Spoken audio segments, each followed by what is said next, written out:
नमस्कार दोस्तों। 84 साल के मल्लिकार्जुन खड़गे हों या राहुल गांधी, आप बच के रहना। जो लोग हमको खत्म करना चाहते हैं, जो लोग हमको मिटाना चाहते हैं, क्या आप मिटना चाहते हो? क्या जिंदा रहना चाहते हो?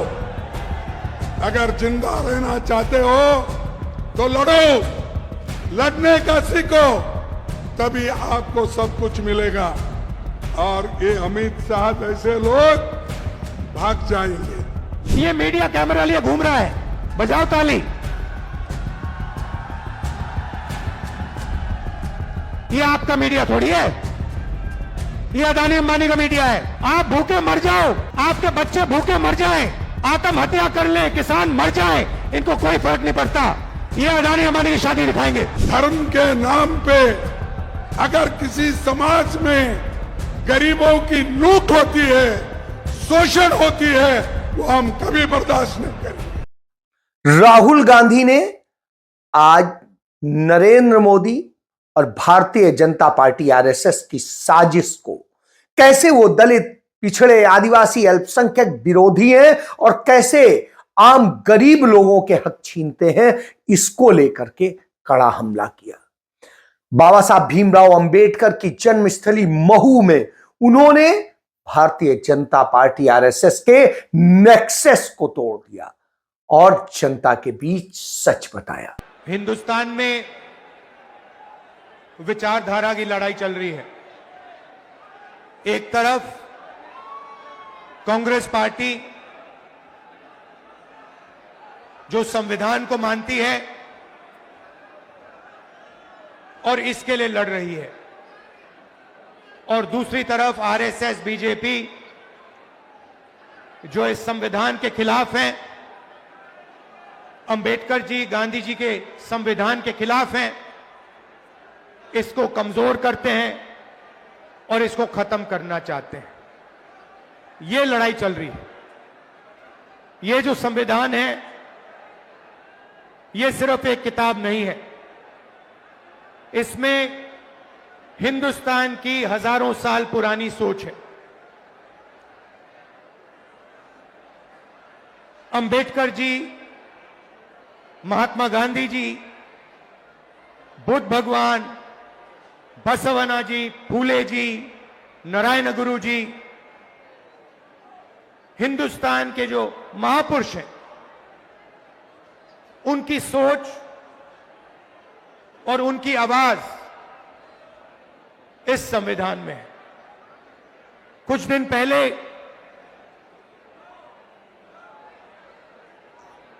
आरएसएस के नेता मोहन भागवत ने कहा कि हिंदुस्तान को 15 अगस्त 1947 में आजादी नहीं मिली, वो झूठी आजादी थी, सच्ची आजादी मोदी जी के आने के बाद मिली। भाइयों और बहनों, यह सीधा संविधान पर आक्रमण है। इन्होंने पहले, लोकसभा से पहले संविधान को रद्द करने की कोशिश की।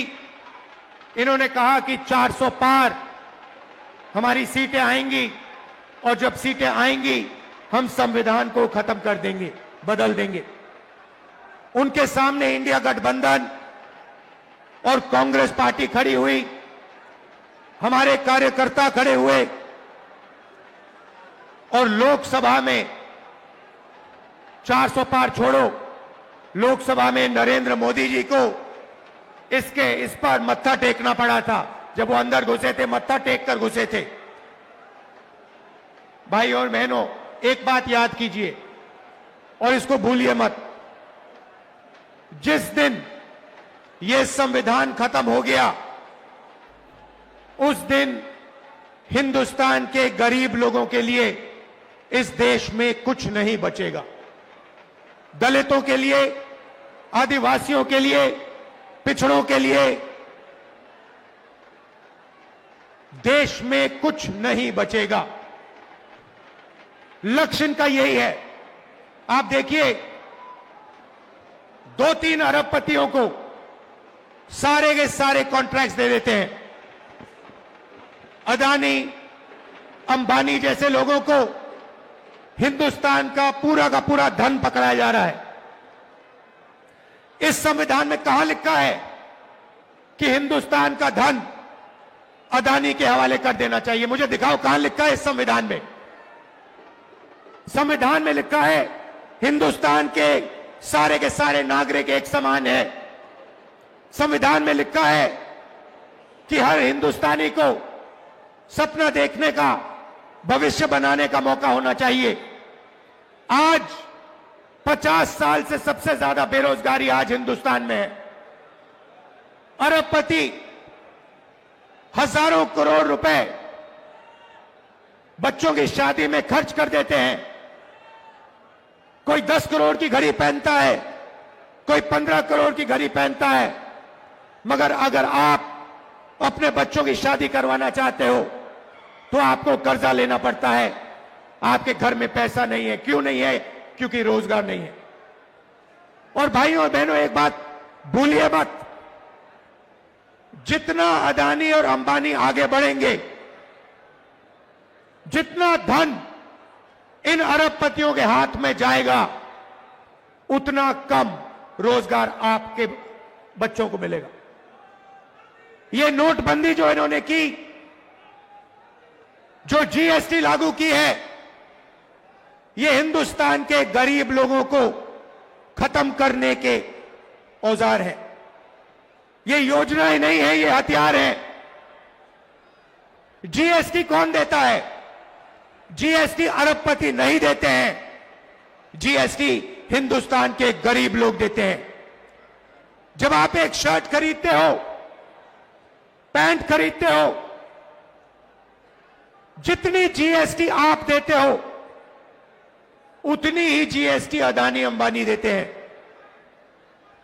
आप रेस्टोरेंट में खाना खाते हो, ढाबे में खाना खाते हो, जितनी जीएसटी आपके जेब से निकलती है उतनी ही जीएसटी अदानी देता है। लाखों करोड़ रुपए आपके जेबों से निकाला जाता है। लाखों करोड़ रुपए कहां जाता है? सीधा अरबपतियों के बैंक अकाउंट में जाता है। 16 लाख करोड़ रुपए नरेंद्र मोदी जी ने अरबपतियों का कर्जा माफ किया है। किसका पैसा था वो?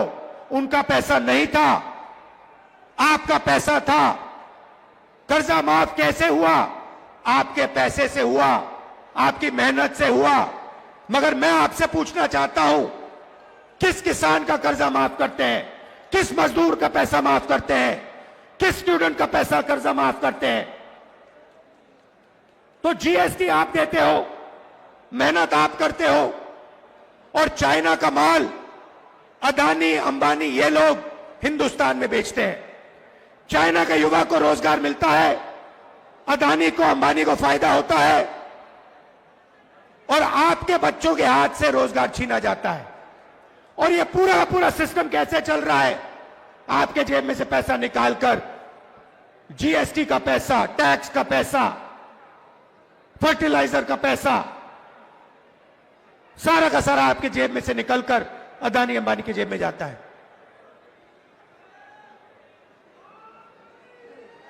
पेट्रोल का दाम बढ़ता जाता है, आप देखते रहते हो। इंटरनेशनल मार्केट में पेट्रोल का दाम नीचे जाता है, मगर हिंदुस्तान में पेट्रोल का दाम नीचे कभी नहीं जाएगा। फायदा अरबपतियों को, अदानी को, अंबानी को। कॉन्स्टिट्यूशन से पहले, संविधान से पहले इस देश में गरीबों के कोई अधिकार नहीं हुआ करते थे। संविधान से पहले, याद रखिए, आजादी से पहले इस देश में गरीबों के कोई अधिकार नहीं थे, दलितों के कोई अधिकार नहीं थे, पिछड़ों के कोई अधिकार नहीं थे, आदिवासियों के कोई अधिकार नहीं थे। अधिकार सिर्फ महाराजा राजा के थे। वो बदलाव आजादी के दिन आया था। आपको जमीन दी गई, जमीन का हक दिया गया, अधिकार दिए गए। बीजेपी आरएसएस चाहते हैं कि आजादी से पहले जो था, जहां गरीबों के कोई अधिकार नहीं थे, सिर्फ अंबानी अदानी जैसे लोगों के अधिकार थे, वैसा हिंदुस्तान चाहते हैं। यह लड़ाई हो रही है। वो चाहते हैं कि गरीब चुप बैठे, एक शब्द ना कहें, भूखे मर जाएं, कोई सपना ना देखें, और हिंदुस्तान अरबपति चलाए। जहां उनको एयरपोर्ट चाहिए एयरपोर्ट मिल जाए, जहां उनको पोर्ट चाहिए पोर्ट मिल जाए, जहां हाईवे चाहिए हाईवे बनानी है हाईवे बना ले, सारे के सारे कॉन्ट्रैक्ट्स उनके हाथ चले जाए। अब आप कहोगे राहुल जी, आपने बता दिया कि लड़ाई संविधान और आरएसएस और बीजेपी के बीच में है। आपने हमें बता दिया कि हमारे अधिकार छीने जा रहे हैं। आपने हमें बता दिया कि गरीबों को कुचला जा रहा है, पिछड़ों को, दलितों को, आदिवासियों को दबाया जा रहा है। तो आगे का रास्ता क्या है? आपके दिल में यह सवाल होगा कि आगे का रास्ता क्या है। मैं आपको बताना चाहता हूं। सबसे पहले आप एक चीज नोट कीजिए, प्राइवेटाइजेशन होता है। आपके अस्पताल, सरकारी अस्पताल प्राइवेट हाथों में जाते हैं। आपके बच्चे प्राइवेट कॉलेज और यूनिवर्सिटी में जाते हैं। जब आप बीमार होते हो, आप प्राइवेट अस्पतालों में जाते हो। सबसे पहले आप एक अपने आप से सवाल पूछिए, यह जो प्राइवेटाइजेशन हो रहा है, यह जो शिक्षा का सिस्टम प्राइवेटाइज हो रहा है, स्वास्थ्य का सिस्टम प्राइवेटाइज हो रहा है, इस प्राइवेट सिस्टम के मालिक कौन है? यह सवाल पूछिए। आप लोग बच्चों की शिक्षा के लिए लाखों रुपए देते हो। क्यों देते हो? क्योंकि आप अपने बच्चों को रोजगार दिलवाना चाहते हो। शिक्षा का जो सिस्टम है, सर्टिफिकेशन का सिस्टम है, ठप्पे का सिस्टम है। आपको सर्टिफिकेशन चाहिए कि मेरे बच्चे ने यूनिवर्सिटी डिग्री कर दी, कॉलेज की डिग्री कर दी, और आप सोचते हो, करोड़ों लोग सोचते हैं, करोड़ों युवा सोचते हैं कि इस सर्टिफिकेशन के साथ आप अपनी जिंदगी बना पाओगे। सोचते हैं कि लाखों रुपए देने के बाद, अरबपतियों को लाखों रुपए देने के बाद, मेहनत करने के बाद हमारे बच्चों को सर्टिफिकेशन मिल जाएगा और उनको रोजगार मिल जाएगा। भाई और बहनों, यह सरासर झूठ है। इस देश में आपके बच्चों को रोजगार नहीं मिल सकता है, चाहे वो कुछ भी कर ले। क्षमता हो, ऊर्जा हो, सपना हो, इस देश के युवाओं को रोजगार नहीं मिल सकता है। तो मैं आपसे क्या रहा हूं? मैं कह रहा हूं कि लाखों रुपए आप अरबपतियों को शिक्षा के लिए दे रहे हो, और अरबपति हिंदुस्तान के रोजगार के सिस्टम को खत्म कर दिए हैं। नोटबंदी हुई, गलत जीएसटी लागू हुई। आप किसी भी छोटे दुकानदार से पूछो, किसी भी छोटे बिजनेस वाले से पूछो, जो अदानी अंबानी जैसे नहीं है, जो नरेंद्र मोदी के ऑफिस में नहीं जा सकते, उनसे पूछो जीएसटी से फायदा हुआ, नोटबंदी से फायदा हुआ, वो आपसे कहेंगे भैया नोटबंदी जीएसटी ने हमें खत्म कर दिया, मरवा दिया। रोजगार कौन देता है? अदानी अंबानी नहीं देते। रोजगार करोड़ों छोटे बिजनेस वाले देते हैं, स्मॉल मीडियम बिजनेस वाले देते हैं। उन सबको इन लोगों ने तक खत्म कर दिया है। नतीजा है, आप अस्पताल जाओ, लाखों रुपए अरबपतियों को दो, उसके बाद आप बच्चों को कॉलेज भेजो, लाखों रुपए अपनी जेब से निकालकर आप अरबपतियों को दो, इस सोच में दो कि आपके बच्चों को शिक्षा मिलेगी, सर्टिफिकेशन मिलेगा। मगर जो सर्टिफिकेशन आपको मिल रहा है बिना रोजगार के, उसका कोई मतलब ही नहीं है, वो कचरा है। यह देश की सच्चाई है। आईआईटी के जो स्टूडेंट्स हैं उनको रोजगार नहीं मिल रहा, आईआईएम के लोगों को रोजगार नहीं मिल रहा, आईआईटी के लोगों को रोजगार नहीं मिल रहा। आपको कहां से मिलेगा? बात समझिए, आपको गुलाम बनाया जा रहा है। दलितों को, पिछड़ों को, आदिवासियों को, गरीब जनरल कास्ट के लोगों को एक बार फिर गुलाम बनाया जा रहा है। और मैं हैरान हो जाता हूं, आप देखते जा रहे हो, आपकी लाइफ बर्बाद हो रही है, जिंदगी खत्म हो रही है, आप देखते जा रहे हो। बीजेपी कहती है दूसरी आजादी मिली, सच्ची आजादी मिली।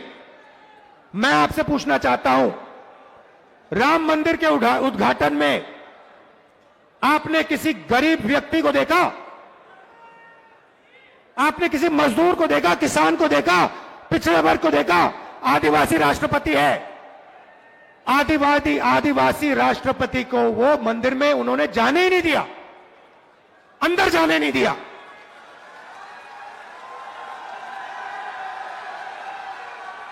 आदिवासी राष्ट्रपति को अंदर जाने नहीं दिया, दलितों को अंदर जाने नहीं दिया, पिछड़ों को अंदर जाने नहीं दिया। पार्लियामेंट का इनॉग्रेशन हुआ, राष्ट्रपति को अंदर नहीं जाने दिया। ये मीडिया कैमरा लिए घूम रहा है, बजाओ ताली। ये आपका मीडिया थोड़ी है, ये अदानी अंबानी का मीडिया है।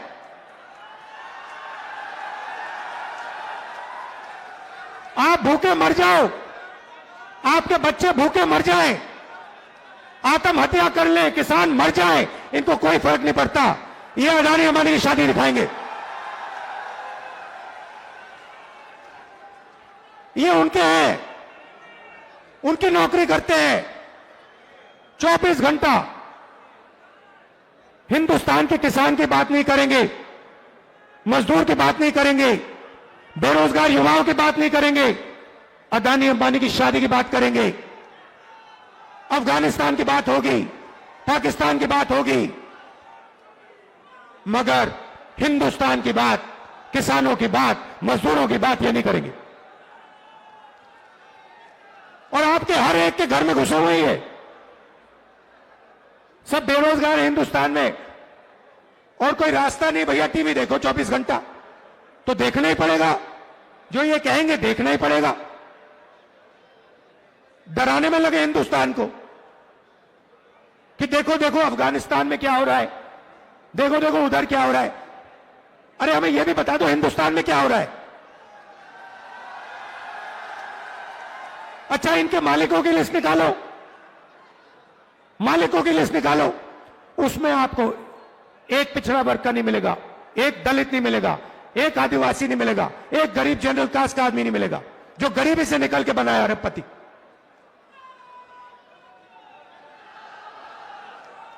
हिंदुस्तान की संस्थाओं को देखो,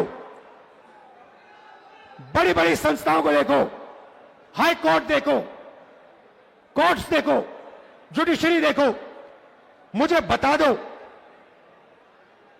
दलितों के नाम बता दो, आदिवासियों के नाम बता दो, पिछड़े वर्ग के नाम बता दो, इसमें कहीं नहीं दिखेंगे आपको। बीजेपी की सोच है कि आप के दो भविष्य हैं, एक मजदूरी करो और दूसरा अगर आपने ज्यादा चिल्लाया तो जेल में जाओ। ये इनका 21वीं सदी का विजन है। इसलिए मैंने नरेंद्र मोदी के सामने कहा कि मैं नहीं जानता, आप तो कभी करने वाले हो नहीं, मगर जैसे ही कांग्रेस पार्टी की सरकार आएगी, चाहे मध्य प्रदेश में आए, चाहे दिल्ली में आए, जाति जनगणना हम आते ही करना शुरू कर देंगे। तेलंगाना के सीएम बैठे हैं, वहां पे क्रांतिकारी तरीके से हमने जाति जनगणना की है। कुछ ही समय में हम तेलंगाना को दिखाने जा रहे हैं कि तेलंगाना में दलितों की कितनी भागीदारी है, पिछड़ों की कितनी भागीदारी है, आदिवासियों की कितनी भागीदारी है, कौन सी संस्था में कौन कौन बैठा हुआ है। तेलंगाना में हमने काम शुरू कर दिया, कर्नाटक में हमने काम शुरू कर दिया, और यह क्रांतिकारी निर्णय होगा। भाई और बहनों, 90% आबादी को पता लग जाएगा कि इस देश में हमारी कितनी भागीदारी है। 90% को आज आपको दिख रहा है। पिछड़ों को यह भी नहीं मालूम कि देश में उनकी कितनी आबादी है।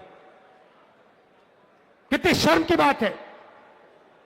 नरेंद्र मोदी जी कहते हैं मैं ओबीसी हूं, और आज तक इस देश के ओबीसी को, इस देश के पिछड़े वर्ग को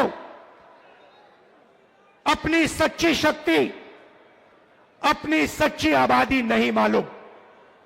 यह पिछड़ों के खिलाफ अन्याय है, यह दलितों के खिलाफ, आदिवासियों के खिलाफ अन्याय है। इसीलिए हम जाति जनगणना लागू करेंगे, पूरे देश में लागू करेंगे, और दूध का दूध, पानी का पानी हो जाएगा। सबको पता लग जाएगा कि जुडिशियल सिस्टम में हमारे कितने लोग हैं। प्राइवेट अस्पताल किसके हाथों में है, प्राइवेट कॉलेज यूनिवर्सिटी किसके हाथ में है, ये बड़े बड़े जो बिजनेसेस हैं किसके हाथ में। सब दूध का दूध, पानी का पानी हो जाएगा। और नरेंद्र मोदी जी डरते हैं, ये करवाना नहीं चाहते, नहीं कर सकते और कभी नहीं करेंगे। और पार्लियामेंट में मैंने इनके सामने एक और बात बोल दी कि ये जो 50% की रिजर्वेशन की दीवार बना रखी है, कि 50% से ज्यादा रिजर्वेशन जा ही नहीं सकता, इस दीवार को भी हम लोकसभा में, राज्यसभा में तोड़कर परे कर देंगे। कोई नहीं रोक सकता इसको। रिजर्वेशन को 50% से ज्यादा हम करेंगे, हमारे स्टेट्स में करेंगे, और नेशनल लेवल पे दिल्ली में हम कानून पास करके इसको, दीवार को तोड़ेंगे। अंबेडकर जी के जिंदगी, अंबेडकर जी का जो खून पसीना था इस संविधान को बनाने के लिए, उसका सीधा मोहन भागवत ने अपमान किया है और इस पर आक्रमण किया है। कांग्रेस के जो कार्यकर्ता हैं, जिसको मैंने बब्बर शेर बोला, टाइगर, आपका काम इस संविधान की रक्षा करने का है। जहां भी आरएसएस के लोग, बीजेपी के लोग इस संविधान पर आक्रमण करते हैं, जहां भी वो गरीबों को कुचलने की कोशिश करते हैं, जहां भी वो कमजोरों को मारने की कोशिश करते हैं, कांग्रेस पार्टी के कार्यकर्ता को वहां जाकर, पत्थर जैसे वहां जाकर खड़ा हो जाना चाहिए, चट्टान जैसे वहां खड़ा हो जाना चाहिए कि मैं नहीं होने दूंगा। मैं संविधान की रक्षा करूंगा। यह आपका मिशन है। मैं जानता हूं कि मध्य प्रदेश में आप दिल से लड़ते हो। मैं जानता हूं कि आप पर अत्याचार होता है, आप पर आक्रमण होता है, मगर आप पीछे नहीं हटते हो। दिल से मैं आपका धन्यवाद करता हूं, आपके परिवारों का धन्यवाद करता हूं, आपके बच्चों का धन्यवाद करता हूं कि आप हमारी विचारधारा के लिए लड़ते हो। गांधी जी की विचारधारा के लिए, अंबेडकर जी की विचारधारा के लिए, नेहरू जी की विचारधारा के लिए, संविधान के लिए। आप सबका दिल से बहुत बहुत धन्यवाद। नफरत के बाजार में मोहब्बत की दुकान खोलनी है और आप सब लोगों को मिलकर खोलनी है। तो वहीं दूसरी तरफ मल्लिकार्जुन खड़गे ने यह ललकार भरी कि यदि अब नहीं लड़े तो कब लड़ोगे, क्योंकि अपने लिए लड़ना है, नहीं तो गुलाम बन के रह जाओगे। राहुल गांधी का कुछ नहीं जाएगा, सोनिया गांधी का कुछ नहीं जाएगा आपका। तो मल्लिकार्जुन खड़गे ने भी वह हुंकार भरी जो नए युवा भी नहीं कर सकते। महू ये धरती ऐसी है जो डॉक्टर बाबा साहब अंबेडकर इस महू में पैदा हो गए थे और उन्होंने एक आदमी सारे देश में अछूत लोगों को, दलितों को, पिछड़ों को, गरीबों को उनके हकूक दिलाने की पूरी कोशिश उन्होंने की। एक व्यक्ति इतना काम कर सकता है।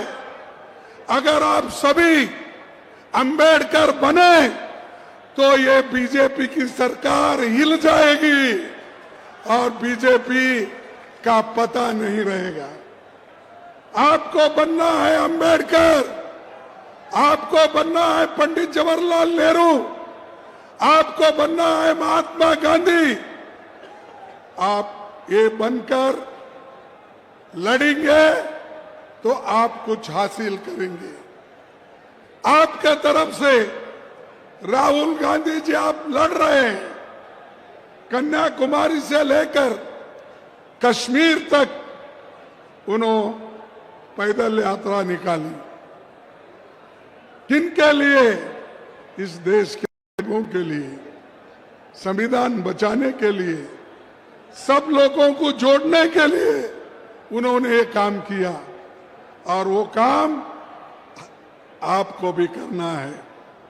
भाइयों, मैं आप सभी को ये कहना चाहता हूं, बाबा साहब 14 अप्रैल 1891 में इसी धरती में वो जन्म लिए थे और जन्म लेकर उन्होंने यह महसूस किया कि जब तक इस देश में अच्छी संविधान नहीं बनेगी, देश को आजादी नहीं मिलेगी, तब तक गरीबों की भलाई नहीं होगी। ये उन्होंने अपनी बात 1939 में बताई थी। पंडित जवाहरलाल नेहरू जी लाहौर सेशन में उन्होंने डिक्लेयर किया था कि देश को संपूर्ण आजादी मिलना चाहिए, स्वतंत्रता मिलना चाहिए। तब से लेकर लड़ते हुए महात्मा गांधी जी के नेतृत्व में हम आजादी हासिल किए। और आज जो हमको कांग्रेस को गालियां देते फिरते हैं, ये मोदी, शाह, आरएसएस के लोग, बीजेपी के कार्यकर्ता, लेकिन ये लोग देश की आजादी के लिए कुछ नहीं किए। ये सिर्फ ब्रिटिशरों की नौकरी किए, ब्रिटिशर के साथ थे। आजादी के लड़ाई में उनका कोई भी भागीदारी हिस्सा नहीं था। क्या ऐसे लोगों को आप माफ करेंगे? इन लोगों को सबक सिखाना या नहीं? सबक सिखाना है तो एकजुट हो जाओ। एकजुट होके जो हकूक आपको मिले हैं उस हकूक की रक्षणा करो। अगर आप नहीं करेंगे नुकसान आपका है, नुकसान राहुल गांधी जी का नहीं है, सोनिया गांधी जी का नहीं है, या मंच पे बैठे हुए बड़े बड़े लोगों का नहीं है। नुकसान है दलित, पिछड़ा, आदिवासी, गरीब, इन लोगों का नुकसान है। इधर सोचिए आप। और जब तक अपनी सोच इधर नहीं रखते तब तक तुमको कोई हकूक नहीं मिलेगा। आज मैं आपसे कहना चाहता हूं कि समाज में लोगों के समानता स्थापित करना ये बाबा साहब का एक एम था और उसीलिए उन्होंने बहुत से कानून रचे। उनको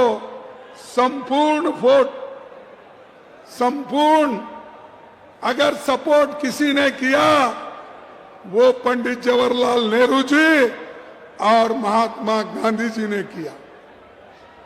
वो करने के बाद ही इस संविधान के अध्यक्ष बाबा साहब अम्बेडकर बने। बनकर उन्होंने इस देश को एक बहुत बड़ा देन दी। तो भाइयों, मैं आपसे यही कहने वाला हूं, आप कुछ हासिल करना चाहते हैं, एकजुट होकर मेहनत करना चाहिए। और जब तक आप एकजुट नहीं होते आपको मंदिर में प्रवेश नहीं मिलेगा।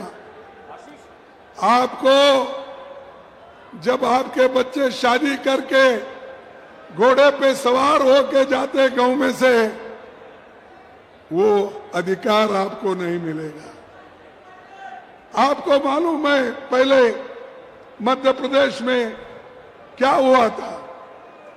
एक आदिवासी बच्चे के मुंह में पेशाब करके अवमानित किया गया था और शिवराज चौहान साहब उसके पैर धो रहे थे। अरे पैर धोने से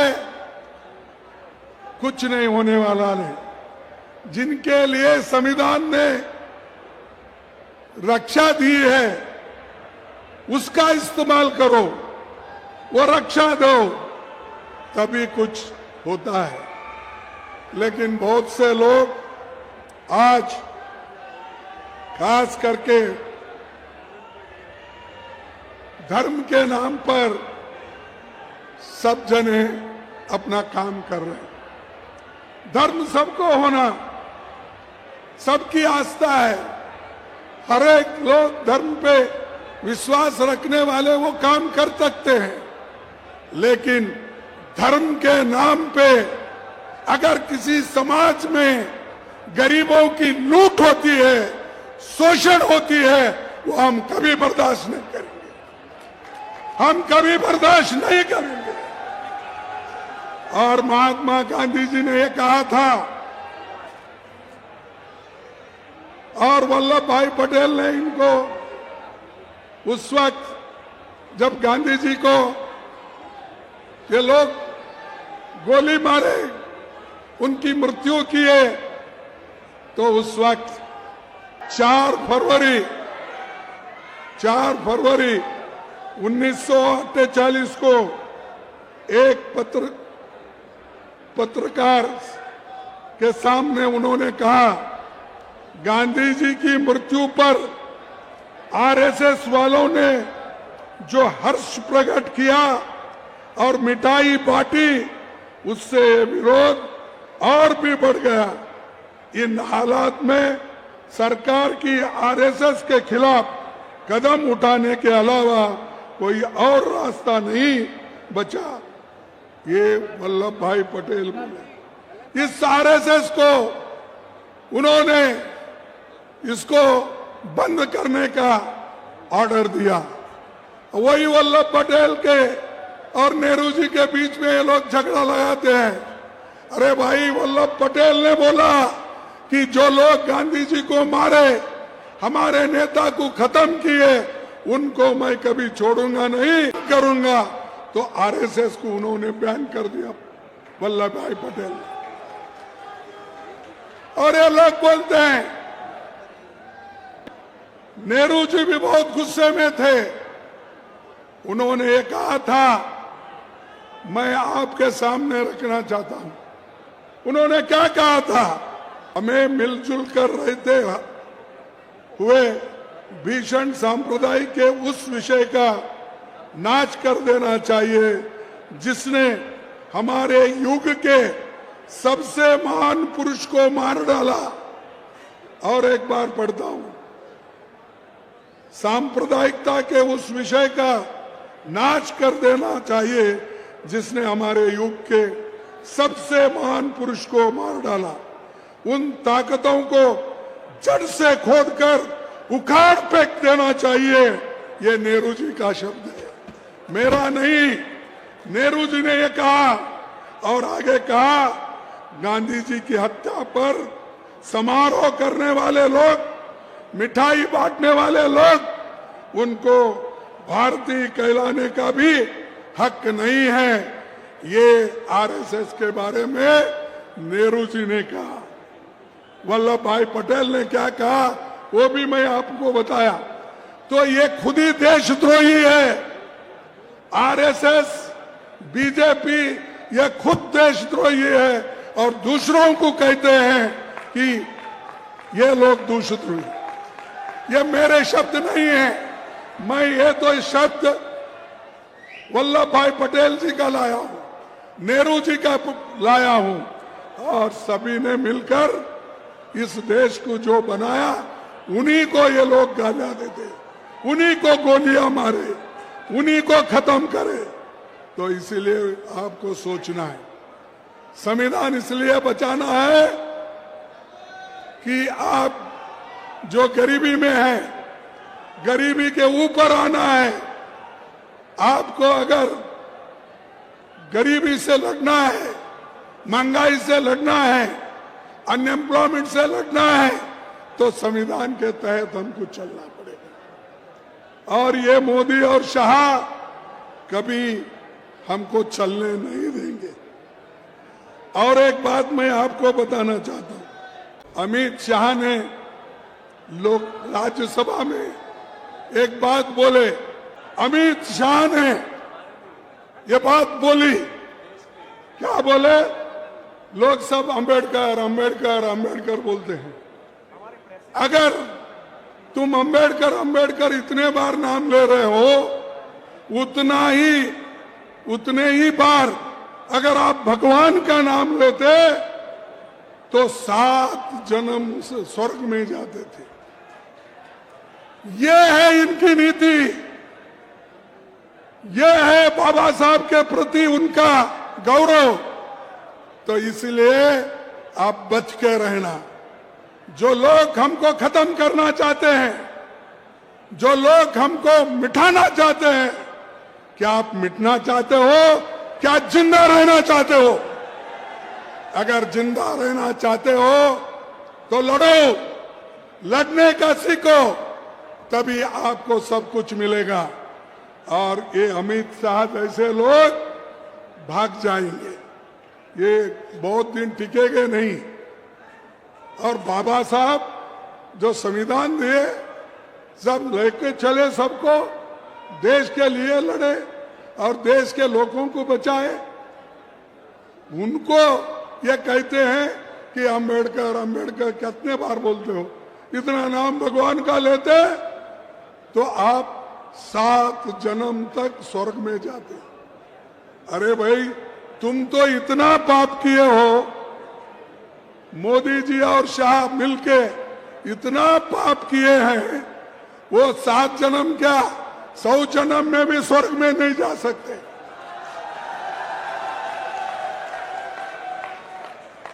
कभी नहीं। इनको मिलेगा लोगों के शाप से नरकी मिलेगा। और नरक ऐसा बार बार वो हमेशा बोलते रहते हैं, इनको और ज्यादा लोग उनको दिखाएंगे। अब तो राहुल जी और कांग्रेस पार्टी मिलके उनको सत्ता में आने का रोक दिया। क्योंकि इलेक्शन में क्या बोलते थे, 400 पार, अब के बार 400 पार। अरे बाबा, 400 पार वाले तो गए, अब तुम मेजॉरिटी में भी नहीं है, तुमको मेजॉरिटी नहीं मिली, तुम 2 पैर लगा लिए। एक हमारे आंध्रा के चीफ मिनिस्टर क्या चंद्रबाबू नायडू का एक पैर है मोदी को, और दूसरा पैर है बिहार के नीतीश कुमार का। ये 2 पैरों पे ठहरा है मोदी, उसको कोई चुप ऐसा ढकल दो, वो गिर जाने वाला है, ये सरकार गिर जाने वाली है। तो इसीलिए मैं यही कहूंगा कि जो आजादी हमको मिली है इसको बचा के रखना है, और बचा के रखने के लिए हिम्मत की जरूरत है, एक रहने की जरूरत है, और सभी लोग गरीबों को बचाने के लिए आज हमको काम करना। तो अब भारतीय जनता पार्टी आरएसएस के माथे पर सिकन है। जय